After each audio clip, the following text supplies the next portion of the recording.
Bonjour à tous, c'est Ulrich de Frandroid. Vous avez vu la semaine dernière, Huawei a présenté son Mate 10 Pro. Et une des fonctionnalités vraiment intéressantes qui a été présentée se nomme eMotion Desktop. Depuis plus de 10 ans, c'est le rêve un peu de tous les geeks, tous les technophiles, c'est de pouvoir brancher son smartphone à un écran type téléviseur au moniteur pour utiliser la puissance de son smartphone comme un ordinateur. Et depuis 10 ans, c'est échec après échec que les constructeurs, fabricants mais également les éditeurs tentent de trouver des solutions pour transformer son smartphone en PC. L'année dernière, Samsung a présenté sa solution qui s'appelle Samsung DeX et qui marche avec une station d'accueil dédiée. Cette solution n'est pour le moment pas assez efficace pour plusieurs raisons, mais ce n'est pas du tout le sujet de cette vidéo. Ce que je vous propose donc, c'est de se mettre directement derrière mon moniteur. On va brancher le Mate 10 Pro en USB type C directement à un petit hub qui permettra d'utiliser une souris et un clavier, et comme ça on va voir directement, 2 fois directement même, le fonctionnement du mode eMotion Desktop. Nous voici donc derrière mon bureau que j'ai rangé pour l'occasion avec donc 2 Mate 10 Pro. On a donc la version grise et la version Mocha que vous connaissez et que vous avez pu voir dans la version de prise en main. Et donc l'objectif de la vidéo est tout simplement de vous montrer comment fonctionne le téléphone avec la fonction eMotion Desktop. Ce qu'il faut savoir, c'est que le USB type C, la connectique USB type C, est arrivée depuis plusieurs mois sur les smartphones et que toutes ses capacités n'étaient pas utilisées. Si vous avez bien fait attention sur par exemple le Nexus 5X ou sur le Nexus 6P, on n'était pas capable de faire transiter de la vidéo dans le câble. Sur le Mate 10 Pro, pour le coup, on utilise entièrement les capacités de l'USB type C. Il est donc compatible DisplayPort. Il fait donc transiter du son et de la vidéo par le même câble qui permet de recharger le téléphone. Et donc c'est ce que exploite le Mate 10 Pro avec l'option eMotion Desktop qu'on va voir tout de suite. Et donc tout simplement, lorsque je branche le téléphone à un écran, donc là, typiquement, qu'est-ce que j'ai?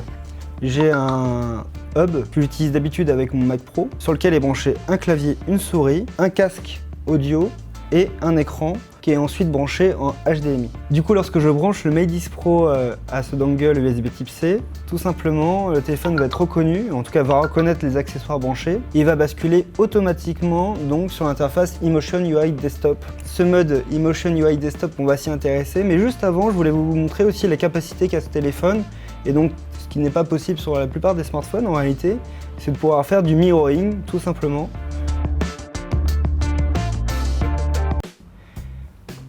Et donc là, le téléphone affiche directement son interface sur l'écran qu'on a branché. La nouveauté avec le Mate 10 Pro, c'est donc cette interface eMotion UI Desktop. Donc là, j'ai une petite notification qui me dit « Toucher pour passer en mode bureau ». Lorsque je clique dessus, on a donc tout de suite l'interface qui démarre sur l'écran. Et donc là, je peux poser mon téléphone et utiliser cette interface comme un PC sous Windows 10, une distribution Linux ou encore macOS. Là, je retrouve toutes mes applications. On a un navigateur, on a également par défaut un explorateur de fichiers.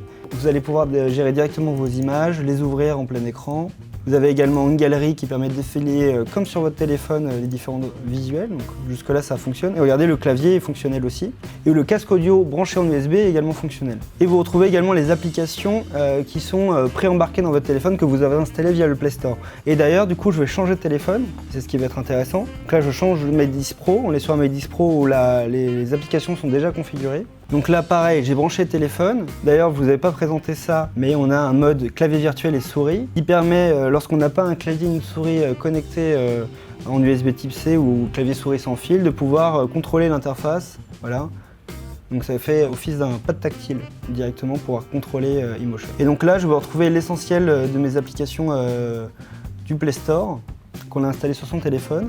Et par exemple, si j'ai envie de lancer Netflix, je lance l'application Netflix. J'ai également des notifications, accès à une partie des notifications sur le côté droit du téléphone.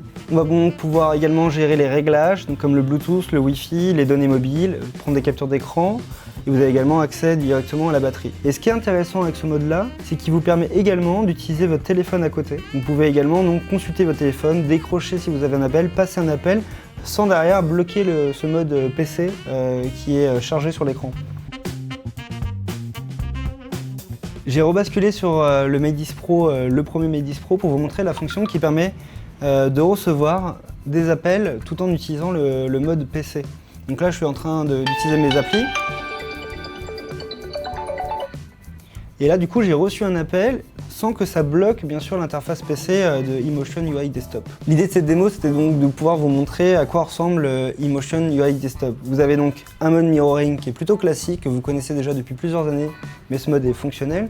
Et vous avez donc ce mode PC qui permet d'avoir une interface très proche de celle qu'on a sur Windows 10 ou sur une distribution Linux, qui permet d'accéder à un navigateur complet, un explorateur de fichiers, mais également à ces applications Android préinstallées qui sont encapsulées dans une fenêtre et qui peuvent être donc redimensionnées. Le tout est plutôt intéressant parce qu'en termes d'expérience, on peut continuer à utiliser son téléphone, recevoir un appel tout en accédant à cette interface. Et donc la question que vous vous posez sûrement, qu'est-ce que ça vaut par rapport à un PC classique? Eh bien, évidemment, on n'a pas accès à toutes les fonctions et tous les programmes d'un PC classique. Néanmoins, ça offre une solution plutôt flexible, d'une bureautique légère, qui va vous permettre par exemple d'afficher très simplement des photos lors d'un repas de famille, ou de brancher, lorsque vous êtes en voyage à l'étranger, votre téléphone sur un moniteur ou une télé, afin d'accéder à Internet pour pouvoir checker vos emails ou faire des recherches sur Internet. Et vous pouvez également utiliser ce mode-là lorsque vous êtes chez un client pour faire une présentation. J'espère que cette démo vous a intéressé. Pour le coup, moi, ça m'a quand même impressionné. La démo est loin d'être innovante, mais le produit fonctionne très bien, c'est efficace, fluide, et ça donne vraiment des idées assez intéressantes pour voir comment peut évoluer l'informatique de demain. En attendant le test de Frandroid, vous aurez l'occasion donc d'avoir nos conclusions sur les performances de l'appareil, l'autonomie, ou encore les qualités photographiques du produit. J'espère que la vidéo vous a plu. Je vous encourage maintenant à suivre notre chaîne YouTube pour être au courant des dernières actualités tech. Vous pouvez également trouver juste en dessous de la vidéo les liens vers la prise en main complète, mais également vers la prise en main vidéo du Mate 10 Pro en attendant le test. Et vous pouvez également poser vos questions dans la section commentaires, on y répondra. Ciao!